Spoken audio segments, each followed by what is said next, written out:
ಎಲ್ರಿಗೂ ನಮಸ್ಕಾರ. ಇವತ್ತು ಬೆಳಗ್ಗೆನೇ ತೊಳ್ತಾ ಇದ್ದಂಗೆ ಮನೆಯಿಂದ ಆಚೆ ಬಂದೆ. ಮನೆಯಿಂದ ಆಚೆ ಬರ್ತಾ ಇದ್ದಂಗೆ ನಮ್ಮ ಹಸು ಮನೆ ಹತ್ರ ಹೋದರೆ ಈ ನಮ್ಮ ಪುಟಾಣಿ ಫ್ರೆಂಡು ನನಗೋಸ್ಕರ ಏನೋ ಕ್ಯಾಮ್ರಾ ಹಿಡ್ಕೊಂಡು ವೀಡಿಯೋ ಮಾಡ್ತಾ ಇದೆಯಾ ಅಂತ ನೋಡ್ತಾ ಇದ್ದ. ಅವನೆಲ್ಲೂ ಹೋದ್ರು ಕ್ಯಾಮ್ರಾ ಕಡೆನೇ ಬರ್ತಾಯಿದ್ದ.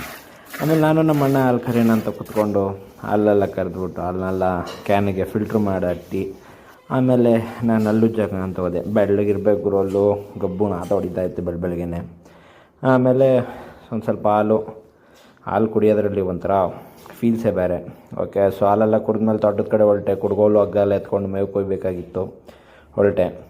ಸೊ ಹಾಗೆ ಮೇವು ಕೊಯ್ಯೋಣ ಅಂತ ಹೊರಟು ನಾನು ಒಂದೊಂದಾಗಿ ಎಲ್ಲ ಕೊಯ್ದು ಕ್ಲೀನಾಗಿ ಎಲ್ಲ ಮೇವೆಲ್ಲ ಕೊಯ್ದ್ಮೇಲೆ ನಮ್ಮಪ್ಪ ನಮ್ಮ ಅಣ್ಣ ಎಲ್ಲ ಬಂದರು. ನಮ್ಮಪ್ಪ ಒಂದೊಂದೇ ಪನ್ನೆನ ಎತ್ಕೊಂಡು ಹೊರೆ ಇಕ್ಕಕ್ಕೆ ಶುರು ಮಾಡಿದ್ರು. ಹೊರೆ ಕಟ್ಟಿ ನನ್ನ ತಲೆ ಮೇಲೆ ಎತ್ತಿದ್ರು.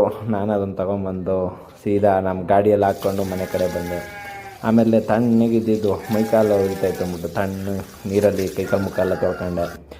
ಓಕೆ, ಸೊ ಇವತ್ತು ನಾಷ್ಟ ಬಂದ್ಬಿಟ್ಟು ಟೊಮೆಟೊ ಬಾತ್. ಯಾಕಂದರೆ food is the best part of the day.